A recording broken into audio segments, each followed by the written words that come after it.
పరిశుద్ధ గ్రంథ లేఖనాల్లో ఒక వ్యక్తి రోషం ఉంది, తీవ్రత ఉందండి. ఆత్మ ఏదో తీవ్రత కలిగినటువంటి వాడు, పాపాన్ని చూసి సహించలేనటువంటి వాడు. దేవుని కార్యాలు బలంగా జరగాలి. నిజంగా తను చేసినటువంటి కార్యాన్ని బట్టి ఇశ్రాయేలు ప్రజలందరికీ పాప ప్రాయశ్చిత్తం జరిగింది. దేవుడు శాంతించాడు ఒక వ్యక్తి చేసిన కార్యాన్ని బట్టి. ఏంటి ఆ కార్యం? ఎవరు ఆ వ్యక్తి అని అంటే సంఖ్యాకాండం 25:13 అది నిత్యమైన యాజక నిబంధనగా, అది నిత్యమైన యాజక నిబంధనగా అతనికి అతని సంతానమునకును కలిగి ఉండును. ఏలనగా అతడు తన దేవుని విషయమందు ఆసక్తి గలవాడై. ఇశ్రాయేలు నిమిత్తం, అందరి మాటలు నాతో చెప్పండి. అతడు తన దేవుని విషయమందు ఆసక్తి గలవాడై ఇశ్రాయేలు నిమిత్తము ప్రాయశ్చిత్తము చేశాను. ఏంటి? ఇశ్రాయేలు నిమిత్తం ప్రాయశ్చిత్తం చేశాడట. ఎవరు అతడు? అతడెవరో కాదు, ఫినెహాసు. చెప్పండి అందరు కూడా, ఫినెహాస్. బైబిల్ గ్రంథంలో ఇద్దరు ఫినెహాసులు మనం చూస్తున్నాం. ఇద్దరు యాజకులే. ఒక ఫినెహాస్ ఎవరంటే ఏలీ కుమారులో ఒకడు, హోప్నీ ఫినెహాస్. ఈ ఫినెహాస్ సంఖ్యాకాండంలో మనకు కనబడతాడు. ఇతను కూడా యాజకుడే. ఏం జరిగింది? ఈ చరిత్ర ఏంటని ఆలోచన చేస్తే చాలా జాగ్రత్తగా నా వైపే చూస్తూ వినండి మీరందరూ కూడా. ఇశ్రాయేల్ రాజ్యంలో, ఇశ్రాయేల్ జనాంగంలో ఒక ప్రవక్త ఉన్నాడు. అతని పేరు బిలాం. అతని పేరేంటి? బిలాము వాస్తవానికి డబ్బు పిచ్చోడు, ఒక తేడా మనిషి, యాజకుడు అయ్యాడు. అలాంటి బిలామును బాలాక్ అని రాజు దగ్గర పిలిచి, అయ్యా నువ్వు ఇశ్రాయేలుని శపించాలయ్యా, నువ్వు దేవుని సేవకుడు ప్రవక్తవు కాబట్టి ఇశ్రాయేలుని శపించు అన్నాడు. నేను అలా చేయను అన్నాడు. లేదు డబ్బులు ఎత్తని చెప్పించి అన్నాడు. డబ్బు కకృతి పడ్డాడు. ఎవడో యాజకుడండి బిలాం. డబ్బు తీసుకున్నాడు. డబ్బు సంచి తీసుకుని శపించడం మొదలెట్టాడు. ఇశ్రాయేల్ ప్రజలు నాశనం అయిపోవాలి, ఇశ్రాయేల్ ప్రజలు యుద్ధంలో నాశనం అయిపోవాలని రకరకాల శాపవచనాలు పలికాడు. కానీ దేవుడు ఆ శాపవచనాలను దీవెనకరంగా మార్చేశాడు. ఆ శాపవచనాలను ఏం చేశాడు? దీవెనగా మార్చేశాడు. ఒక విషయం మీకు చెప్పాలి. దేవుని ఆత్మతో నింపబడినప్పుడు, దేవునికి విధేయుడిగా ఉన్నప్పుడు, దేవుని కటాక్షం నీ మీద ఉన్నప్పుడు, ప్రజలు నీ మీద శాపవచనాలు పలికిన దేవుడు వాటిని దీవెనకరంగా మార్చేస్తాడు.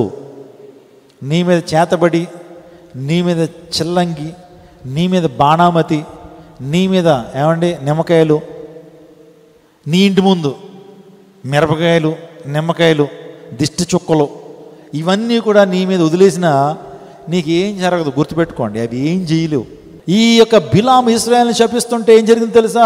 అవి ఆశీర్వాదాలుగా మార్చిపెడుతున్నాడు. బాలాగడి కోపం వచ్చేస్తుంది. నువ్వు శపిస్తుంటే అవి దీవులుగా మారిపోతున్నాయి. ఏంటయ్యా ఏంటి పరిస్థితి? ఎలాగన్నా ఇశ్రాయేల్ ప్రజలు నష్టపోవాలి, ఏం చేయాలి? బాగా ఆలోచన చేశాడు బిలాము. దేవునికి ఏమి నచ్చం, ఇశ్రాయేల్ ప్రజలు ఏం చేస్తే దేవుని ఉగ్రత వారి మీద దిగొచ్చేస్తుంది అని ఆలోచన చేసి, ఏమీ లేదయ్యా, ఇశ్రాయేల్ పాపం చేశారంటే దేవుని ఉగ్రత ఆటోమేటిక్గా వారి మీదకి వస్తుంది. అందుని బట్టి ఏం చేస్తావంటే, నువ్వు మోయాబు స్త్రీలని నువ్వేం చేస్తావంటే ప్రేరేపించి, వారిని అందంగా తయారు చేయించి, మంచిగా వారికి మేకప్లు చేయించి, ఇంకా చూడ్డానికి చాలా అందంగా ఉండేటువంటి స్త్రీలను ఇశ్రాయేల్ యొక్క పురుషుల దగ్గర తీసుకొచ్చి నిలబెట్టించు. మా వాళ్ళు కొద్దిగా వీక్. మా వాళ్ళు ఏంటి? కంటి విషయంలో, కళ్ళ విషయంలో వీక్. కళ్ళతో చూశారంటే శరీరంతో పాపం చేస్తారు. వారి యొక్క భక్తిని పక్కన పెట్టేస్తారు, దేవుని పక్కన పెట్టేస్తారు. అందుని బట్టి స్త్రీలను తీసుకొచ్చి నిలబెట్టచ్చు అన్నాడు. బాలాకు అది తన యొక్క వెనతో పెట్టిన విద్య. కొంతమంది స్త్రీలను తీసుకొచ్చాడు, ఇశ్రాయేలులో ఆ ప్రజల ముందు పెట్టాడు. వారు వాళ్ళని చూసి మోహించి వారితో వ్యభిచార పాపం చేయటం మొదలుపెట్టారు. ఆటోమేటిక్గా దేవుని యొక్క ఉగ్రత వారి మీద దిగి వచ్చింది. మీరు నమ్ముతారా? 24,000 మంది ఒక తెగులతో చచ్చిపోతారండి వాళ్ళు, ఇశ్రాయేల్ ప్రజలు. ఎందుకు బట్టో తెలుసా?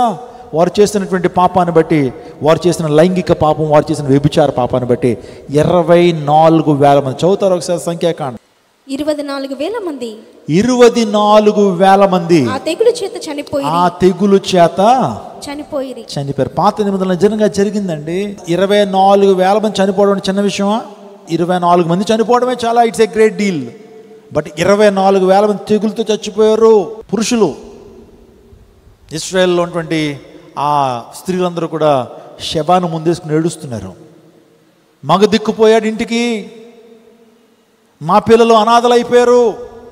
వారందరూ ఏడుస్తూ ఉంటే, బాధతో ఉన్నప్పుడు, ఎంతగానో రోధిస్తున్న టైంలో ఒక భయంకరమైనటువంటి ఇంకో కార్యం జరిగింది. అదేంటి తెలుసా? ఇశ్రాయేలీయుల్లో ఒకడు, ఈ కార్యం అంతా దేవుని ఉగ్రత దిగి వచ్చినా సరే వాడికి బుద్ధి లేక, బుద్ధి రాక, దేవుని ఉగ్రత కళ్ళారా కనబడుతున్నప్పటికీ కూడా ఒక ఇశ్రాయేలీయుడు ఏం తెలుసా? ఒక మిద్యానీ స్త్రీని తన గుడారంలోకి తీసుకొచ్చాడండి. ఇశ్రాయేల్ అందరూ కూడా ప్రత్యక్ష గుడారం ఎలా ఉంటుంది? ఆ చుట్టుపక్కల అందరూ ఉంటారు. ఆ ప్రత్యక్ష గుడారం చుట్టూరు కూడా ఇశ్రాయేల్ ప్రజలు నివాసం ఉంటారు. అంటే దేవుని సేవకుడి ముందు, దేవుని ప్రత్యక్ష గుడారం ముందు, అంటే దేవుని మందిరం ముందు ఒక మిద్యానీ స్త్రీని తీసుకొచ్చాడు ఒకడు. ఇశ్రాయేలు నేరుగా గుడారంలో తీసుకెళ్లి ఆమెతో వ్యభిచరిస్తున్నాడు. ఆ ఉగ్రత ఎందుకు వచ్చిందో, ఆ తెగులు ఎందుకు వచ్చిందో, 24,000 మంది ఎందుకు చనిపోయారో వాడికి తెలుసు. దేవుని ఉగ్రత నేరుగా వచ్చినప్పటికీ కూడా బుద్ధి లేక, శరీర కోరికలను అణుచుకోలేక, శరీర అవయవాలని పాపానికి ఉపయోగించాలని చెప్పి వాడు ఏం చేశాడు తెలుసా? మిద్యానీ స్త్రీని తీసుకొచ్చి ఆ గుడారంలో పాపం చేస్తుంటే ఫినెహాస్ చూస్తాడు. ఏంట్రా ఈ పరిస్థితి? కోపం తట్టుకోలేక, రోషం తట్టుకోలేక నిజంగా ఒక ఈటిని తీసుకెళ్ళి, చదవండి ఆ మాట, చదవండి ఒకసారి. సంఖ్యాకాండం 25వ అధ్యాయం చూడండి, చాలా జాగ్రత్తగా ఉండండి. సమాజం లేచి ఈటిని చేత పట్టుకుని పడక చోటికి ఆ ఇశ్రాయేలుని వెంబడి వెళ్ళి ఆ ఇద్దరిని, అనగా ఆ ఇశ్రాయేలుని ఆ స్త్రీని కడుపులో గుండా దూసుకుని పోనట్టు పొడిచెను. అప్పుడు ఇశ్రాయేల్లో నుండి తెగులు నిలిచిపోయెను. ఆ కార్యం ఎప్పుడైతే ఫినెహాస్ చేశాడో తెగులు నిలిచిపోయిందట, తెగులు ఆగిపోయిందట, దేవుడు శాంతించాడట. వాస్తవానికి ఫినెహాస్ చేసింది నరహత్య కాదా? ఇద్దరిని చంపాడుగా. కానీ దేవునికి అది నచ్చింది, దేవునికి అది నచ్చింది.